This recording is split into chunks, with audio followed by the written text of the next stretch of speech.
it is us who determine our environment. It is not an environment who determines who we become. It is us who determine what our environment becomes. It is us who determines what our environment becomes. So with our purpose. It is not an environment that it should change us to align ourselves to the way environment look like. We were not created to camouflage. We are not created to camouflage. We are not created to align ourselves with the environment. Animals are created to align themselves or to camouflage with the environment where they stay. So it is the environment that is determined how those animals become. That is why animals try to imitate and live like the environment for their survival. But we are not supposed to live like our environment for our survival. We are supposed to turn it around. We are supposed to create a change in our environment. I don't know if I'm talking to anybody. So human beings are supposed to be changers. You change the environment. You yourself, you're supposed to change. You change from one image to another. And you are also supposed to change the environment. Or you to just align yourself with the environment. But you are supposed to change the environment to suit your purpose. To suit what you want done in your life. If I'm talking to anybody, can I hear amen? Now, though we may go through opposition, no, we may go through some temptations or things that are able to hinder us as we desire to move and to continue seeing the change in our lives. Then I want you to understand that God has really made us in a way that there is no obstacle that comes on our way which is stronger than us. Look at 1 Corinthians chapter 10 and verse 13. And as we prepare ourselves to read this, I want you to understand that the operation of the supernatural is not automatic. The operation of the supernatural is not automatic.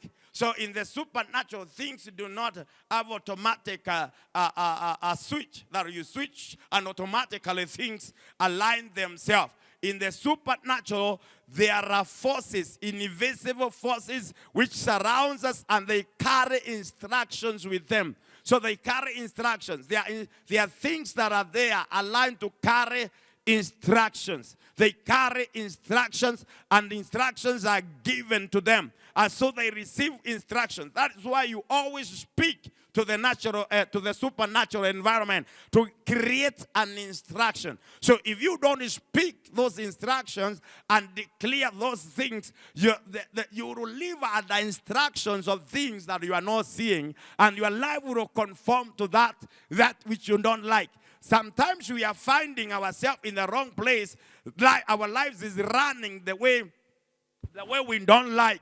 Things are happening the way we don't like, and there are things we desire to see, but we are not seeing them because there are forces that are giving instructions, and those instructions are manifested in our lives, and we have failed to instruct the supernatural. We have failed to speak the ones in the spirit, and these ones will begin to speak to create what we want.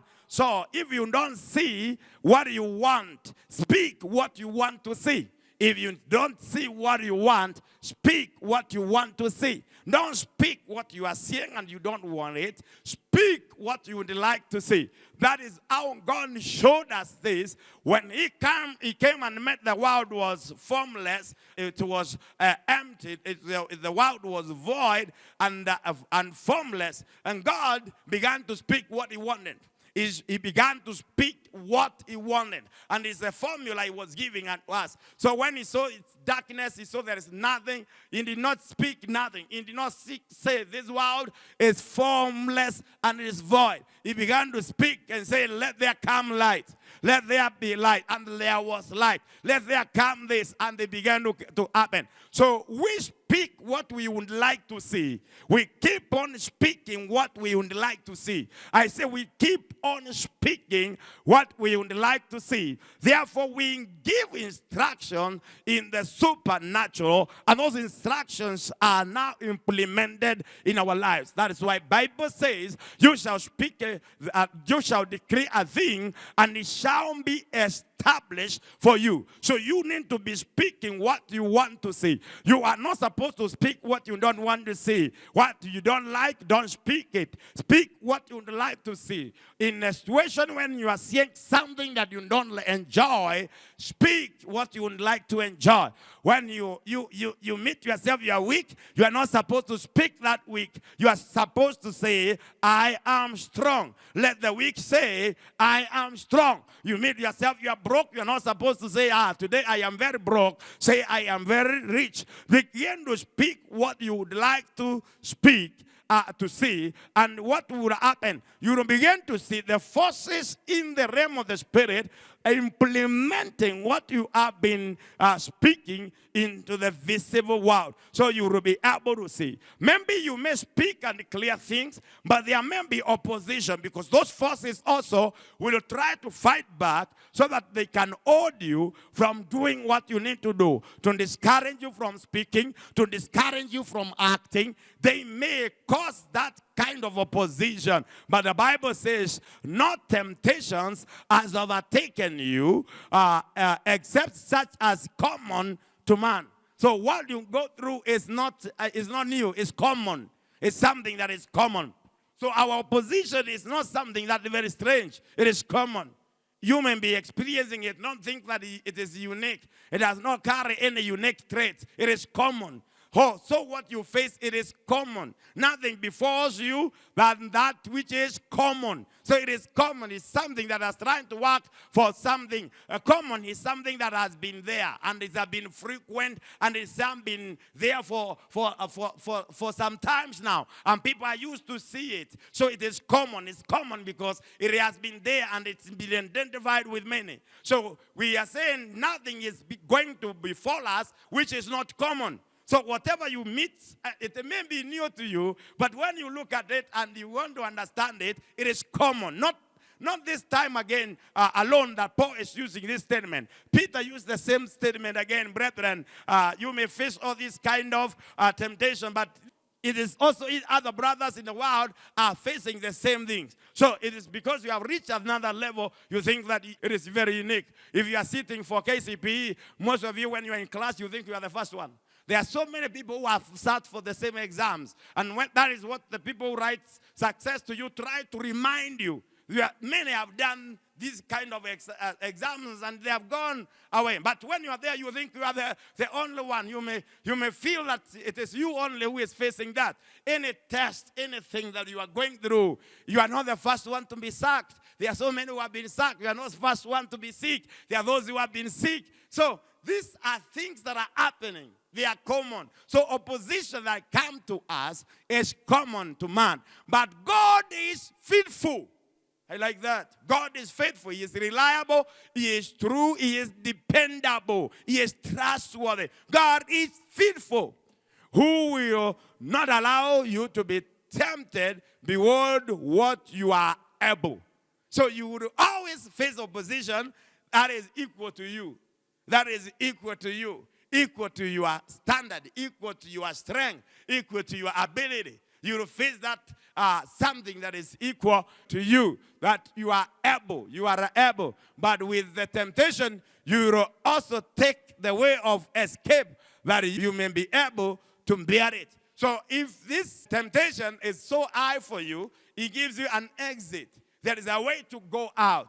So there are no oppositions in life that will overcome you as you try to undergo change. You will meet resistance, but don't lose hope because resistance have come. Because things are resistant to change. Human beings themselves are resistant to change. Our environment is resistant to change. Nothing like to embrace change like that. Change, when people are used to change, they embrace it. But when it is being introduced, I want to tell you they are resistant. Let me tell you, in this time we are having curfew. By the months we have gone, everybody going home by 7, it was automatic. It is starting. Sometimes there were resistance. But after some time, it became obvious that you need to be at home by 7. And people were used to that. Now it has come again. A change has been introduced for a few days now. I mean, this is being the third day since the change has been introduced, that people are supposed now to not to exceed by 9 p.m. outside. But you see, still, people are getting difficulties to reach home by 9, and they were not getting difficulties to reach home by 7. So you would have expected that when you extend it to 9, those people will automatically be at home, and the policeman will not have anybody to, or policemen will not have anybody to try to tell them, go back home, go back. You will not see patrols moving around, kicking people. But what is happening? People still, these initial stages, they are being pushed. Why? Men are always resistant to change. It has come. You thought this is favoring them, but still there is a force that is required to implement the change. So I want you to understand that change, for you to acquire it, there is a force required.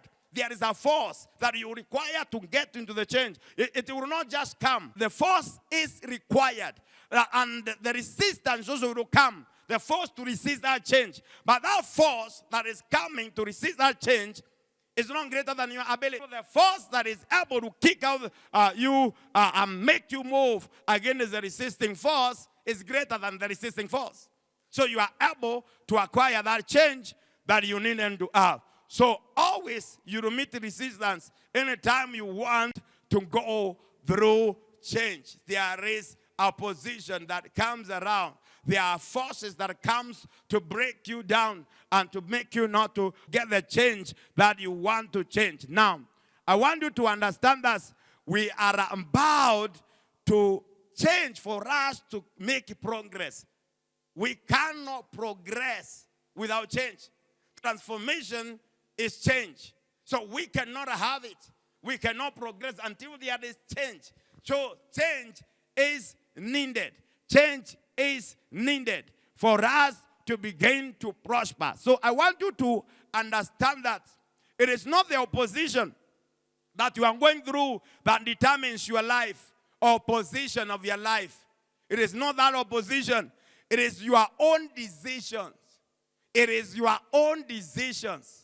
If you give up and you don't pursue what you want, you will stay where you are, and you will not give an excuse says, I wanted the change, but forces stopped me. It is your decision that stopped you. It's not the forces.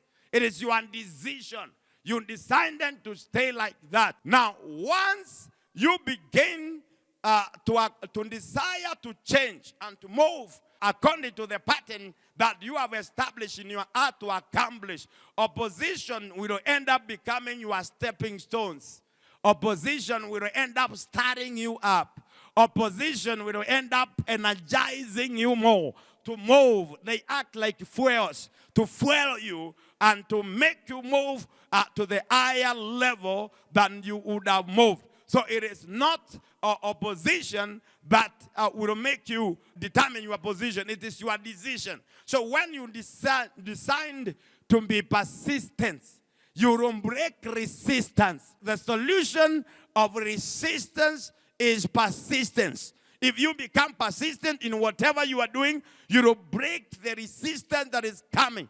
If you keep on persisting, remember in the book of Luke, Jesus gives a parable in prayer and talked in Luke 18 about the widow who wanted a right to be given by a king who never feared God or man.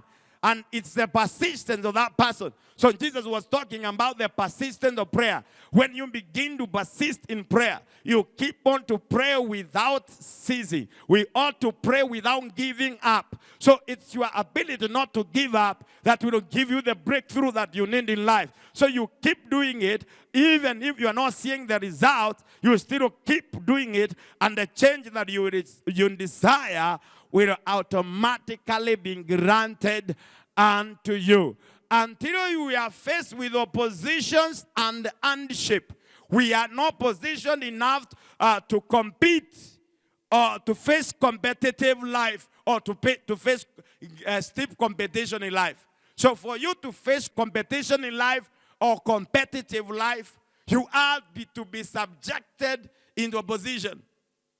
You are to be subjected to end times. So it is end times that prepare you for a competitive or a glorious position and good competition. That's why there are a lot of training. Before you go to competition, that you win a award, there are a lot of trainings. And trainings, you do something even hard than what you are going to do during competition. They say you train hard, you win easily, or train easy and win hard. That means you may lose that time when it comes to the winning. So you have to train and then win easily. Or you have to be easy, to take your training with ease, and then you will lose in the competition. You will not win, and if you win hand. You have to toil for you to win. So God does not want to make us in a place where we are traveling, you are striving to make where you want to make. There are some things that come to oppose you so that you can be prepared for a better life. So challenges come to prepare you for better life. Challenges come to prepare you for glorious position. The challenge come to make you hand enough to withstand when it matters most in your life. When it matters. Sometimes when you are suffering, some kind of suffering, you lose nothing. But the same forces may come to fight you when you're in a glorious position. Then you will lose everything. So you need to be prepared and be equal to whatever may face you. And then that is when you are approved. So these end times come to prepare you. They are not coming to compel you into stagnation. They want to prepare you for something good so that you can be there. But the Bible says the people of God are destroyed for lack of knowledge. So anytime you are faced with some opposition, some challenges come, you are not able to endure because you don't know. Sometimes when you are persecuted and you don't know why you are being persecuted, you will not endure. You will not withstand. I want us to understand this. What is this change that we are talking? We are supposed to acquire it. According to the dictionary, the word change means the following. Number one, become something different. You are to become something different. You become something different. Number two, the one change also means also to make something into something else. You make something into something else. So something was there. You make it in something else. That means you have managed to change it. Another thing is to replace. When you replace this with something else, you have already changed it. That you are able to change something into something else. That means you have replaced. So those are the common ones, and I want us to use them also to understand. Can we replace our lives? Can we change a bitter life into a sweet life? Replace it with a sweet life? Can we be able to change something in something else? Can you be able to turn struggles into success? Training